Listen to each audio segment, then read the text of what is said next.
The council's chamber hung like a shard of frost between stars, an immense crystalline edifice where 700 civilizations had assembled in emergency convocation. The observation windows framed a cold tapestry of lights. Orla lingered there, human eyes reflecting a distant star she once called home, now 43 light-years away. Her whisper, "They're coming," cut the hum of the chamber. Behind her stepped Kanad, a Valeran diplomat, his bioluminescent glyphs dimming to a worried gray. 2 decades of careful bridge building had made him the Concordant's closest human ally. Tonight, those bridges were ash. Scanner feeds pulsed in the distance. Fleet signatures had entered sensor range. Kanad's translator rendered his worry into flat English. He urged negotiation, asked Orla to plead for restraint. Orla turned, cold and steady. The attack on Colony 7 was not an isolated atrocity, it was the logical echo of a Concordant choice. Records indicated the Concordant had voted, generations past, to restrict humanity's expansion. Only a dozen among 700 had opposed it. The Krell read that as implied permission. Colony 7, humanity's pride and laboratory, 20 million settlers reshaping a Kepler-Reach garden world, had been glassed in 4 hours. The Concordant offered formulaic reparations. Credits, technologies, cold condolences. Earth answered with silence, half a year of it. In those 6 months the human polity did not sit idle. It moved in a way the Concordant could not see while it argued and re-argued ethics in marbled halls. Orla's grief pierced the discussion. Family lost to the agricultural domes, siblings, children, parents, but she refused to let vengeance define the act. What she sought was precedent. The future of human survival, not personal retribution. Across the chamber, alien physiologies betrayed panic. Veltran strobes of bioluminescence shook. Methane-breathing Zixes exhaled fear into containment bubbles. Compound eyes widened in a dozen languages. Holograms rose and converged. The human fleet was not a token force. Not dozens. Not hundreds. Thousands. Orla's voice, a cold instrument of fact, reported the number the Concordant had never expected. 11,412 ships. Every human world, every habitat and station had answered a silent call. While the Concordant debated reparations, humanity had been building its answer. With the chamber's air thick with alien reaction, Orla stepped forward and framed a simple, brutal calculus. For 3 centuries humanity had tried law, treaties, petitions. For 3 centuries they had been classed, constrained, expansion restricted. Colony 7's annihilation, 20 million lives, proved the Concordant's protections were illusions. The room's alert systems screamed, holographic tactical feeds blossomed over the central floor. The human fleet dropped from faster-than-light one formation after another, and the scale of what humanity had built in silence finally registered. Kanad seized her shoulder with a gesture at once pleading and practical. She had used her presence in the chamber as leverage, as a delaying tactic, he said. She had been given a chance. Orla answered with terms. The clock began, 20 minutes. If the Concordant agreed within that window, the fleet would hold fire. If not, what followed would be irreversible. Her demands were spare and absolute. First, full Concordant membership for humanity, with unrestricted rights to expand and settle. Second, a new doctrine of deterrence. Any species that attacked a human colony would face immediate and total annihilation, not merely of its military assets but of its home world. Third, Earth would claim a permanent seat on the Concordant Security Council, with veto authority. The chamber erupted, outrage crackled across species and languages. One species cannot bind 700. Orla did not leave the assertion abstract. The holographic feed zoomed to a human dreadnought, the Remembrance, and the room watched helpless as it fired a single kinetic round not at the Concordant station but at a small supply moon once used by the Krell. The moon did not shatter. It ceased to exist. Relativistic kill vehicles. Mass-driven to 99.9% of light speed, weaponized physics itself. The soundless impact was a demonstration of inevitability. The human armada did not merely threaten fleets, it could sterilize worlds. Silence fell like a blanketing hand. Orla's terms had teeth. Her words now carried the gravity of real, planetary consequences.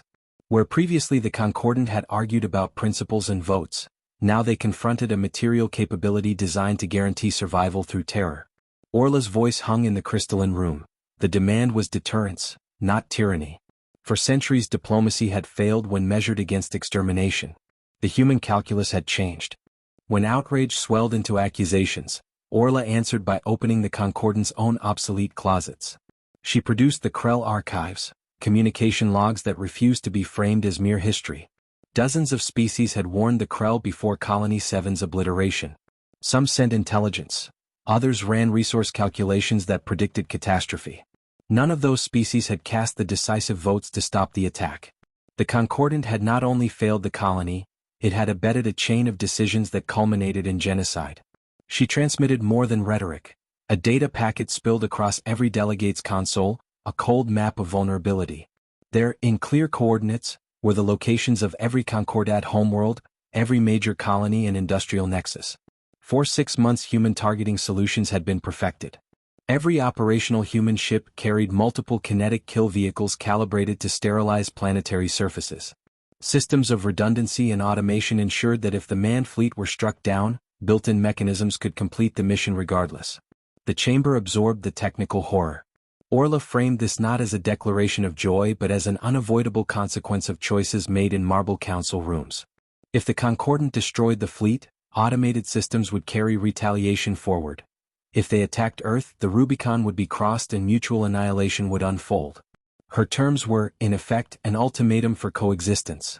Accept humanity fully or accept the decimation the humans were now capable of executing. Minutes ticked by. The human strategy had been surgical in its logic. Turn moral high ground into a commonplace commodity by proving moral failure's cost. Ambassadors who had once denounced human aggression measured archive entries, cross-checked diplomatic pings, and found the same pattern: knowledge without intervention. There were confessions in the gaps. 17 species had known, for had provided operational support to the Krell. The Krell had been used, the Concordant had been the enabler. The technical manifest, targets, redundancy, capacity, pressed as heavily as the memory of Colony 7's last screams. Orla's composure, brittle at the edges, cracked into human anger as she recited the dying. They screamed as the atmosphere burned. The moral debate dissolved into an arithmetic of survival, where votes and ethics were suddenly weighed against the hard numbers of mass, velocity, and yield. Debate ricocheted through languages and biologies as the clock wound down. Some delegates clung to outrage, others to fear. Ambassador Quell of the Hive Collective trembled, antennae shaking as she accused the humans of wanting genocide. Orla answered with blunt truth. The Concordant had already practiced genocide and recast it as resource management. The line between moral condemnation and political expediency had been crossed by the Krell, and sanctioned by the Concordant's silence.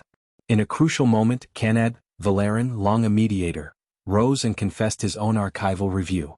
17 species had been aware, for had aided the Krell in tactical ways. The Valera vote flipped. When Valera voted yes to Orla's terms, the psychological scale shifted. One by one votes fell. At 19 minutes and 53 seconds from the ultimatum start, the tally closed. 683 in favor, 17 opposed. The resolution passed. Orla issued the stand-down code. Human vessels powered their weapons down but held formation, a steel lattice suspended in the void that would not soon be forgotten. The Concordant had given humanity what it demanded: membership with expansion rights, a seat and veto on the Security Council, and the deterrence doctrine that preserved human colonies by threatening total annihilation of any aggressor's home world. Kanad approached Orla after the vote, and his question was not tactical but moral. "You have changed the galaxy," he said softly. "But what of humanity's soul?" She looked at the hundreds of thousands of hulls built from grief, the fleet composed of loss and determination. Her answer was measured, not celebratory. Humanity had not reshaped the galaxy. It had taught the galaxy a new language, the grammar of fear and consequence. Strength, she noted, had always been respected. Now the Concordant would weigh right against the force that enforced it.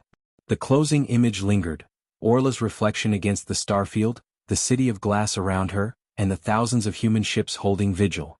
Her final maxim echoed like a cold lullaby: hope for peace but prepare for war. A generation's grief had been transmuted into a passive, patient threat, a promise and a warning that the galaxy at last would listen.